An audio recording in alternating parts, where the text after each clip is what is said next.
surfing, skating,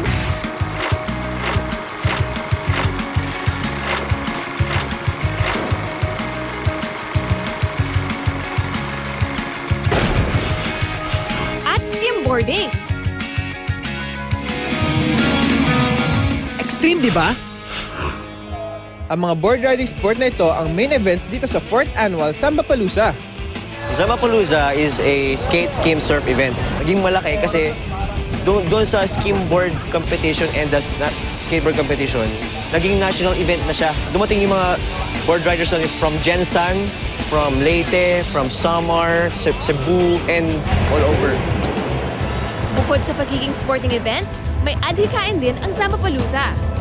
Sambapalooza is about taking care of our environment. By next year kasi pinaplano namin na magkaroon ng beach cleanup. Kasi nakikita natin dagat natin, kailangan natin alagaan, di ba? Siyempre, pati na rin ang pag-promote sa Zambales bilang top riding destination. Kung mapapansin nyo, wala masyadong mga alon dito ngayon. Pero tignan nyo naman, ride the wave pa din ang mga competitors. And now riding another At dahil ang gagaling nila, na-inspire din kaming subukan ng surfing scene dito sa Zambales. Kahit matagal na kami nagsasurf, iba-iba ang feel ng mga alon sa bawat beach. Kaya mas maigi pa rin ang humingi ng mga tips mula sa mga locals na nagsasurf dito. At pag ready na, it's surfing time! First time namin nag-surfing na sama-sama dito sa Zambales. Sobrang saya ng experience namin kasi nakakuha kami ng mga magandang waves.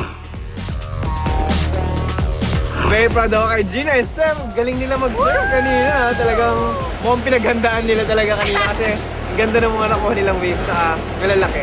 Sabay pa kaming tatlo nakakakuha ng waves, pero isang time na kaming dalawa ni JC nakasakay sa isang wave lang. All si Steph, grabe, ang daming mga nakuha waves and execution niya. Parang nagtitricks na nga, kumakaliwa, kumakanan. At saka ang saya kasi, it wasn't only competitive, pero pure fun sport talaga siya. Like sinabi nga kanina ng surfing instructor ko, soul rider siya. It's all for fun and for friendship. Dito naman sa isang indoor court malapit sa beach, time to kick, push, and coast. Nagtulong-tulong ang mga skateboarders dito sa Zambales para i-convert ito sa isang skatepark at maggamit sa competition.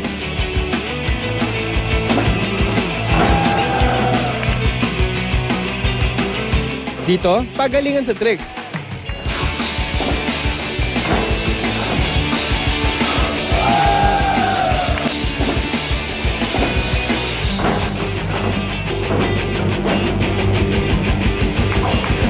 At pakuntian ng hulog.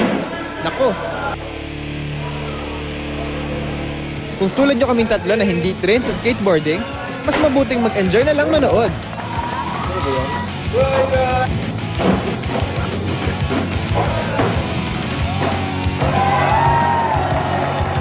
Nakita ko yung mga skateboarders dito. Talaga nakita mong nagpo-progress ng ang skateboarding dito. I only hope talaga na mas ma-develop yung skateboarding dito sa Philippines kasi sobrang fast-growing sport niya dito di ba?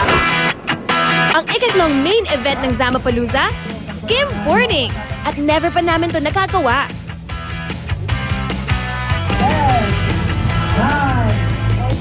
Kapareho nito ang surfing at skating. Sasakyan mo ang board, timingan ng pag-side ng wave sa shore, tapos just ride!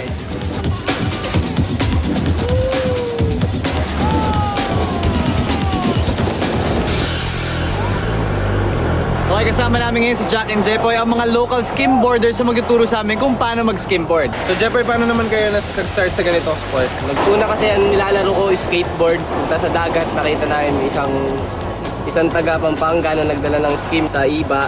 Ngayon, tinuro niya sa amin kung paano. Tapos yun, doon na kami nagtuloy-tuloy naglaro. Mukhang exciting nga ito. Sana naman magawa namin agad. Gusto ko makita mahulog si Steph. Alam mo, first time namin tatlong mag-skimboard kaya di talaga kami marunong. Pero willing naman kami mag-try. Oo, at saka syempre, alam mo naman na gentleman ka, ladies first talaga. Sabi nga naman nila, Jack and Jepoy, simple lang, run and drop and ride. Oh my God! Let's go! Akala ko yun lang yun, pero hindi pala. Slippery! Ang slippery niya, so hindi madali pala.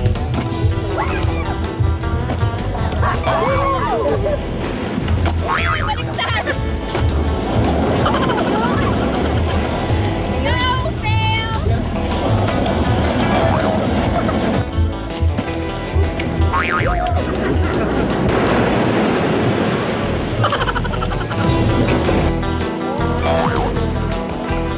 Ang skimboarding parang pinaghalong surfing at skating. Kailangan mo ng balance at perfect timing habang nasa board.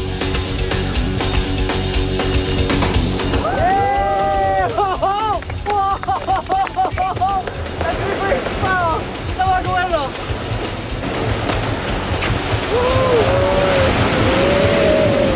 Actually, I'm very proud of you, ah. Oo, Kasi, sabi ko lang, si JC may knee brace habang nag-skimboard, pero siya yung unang nakagawa at siya lang nakagawa ng mga tricks ng mabuti.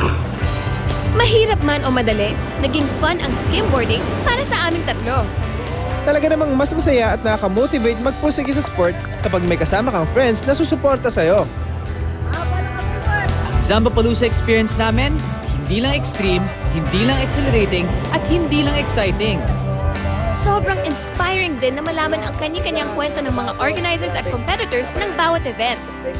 At kung paano sila nagtulong-tulong para isulong ang sports, tourism at suporta sa mga Pinoy borders. Kaya lahat dito, panalo! Susunod sa X-Life, isang extraordinaryong bata na hanap sa skimboarding. Kilalanin itong Zambales native sa aming pagbabalik. At mamaya, ang aming gear guide para sa board sports. Kaya wag aalis, magbabalik ang X-Life.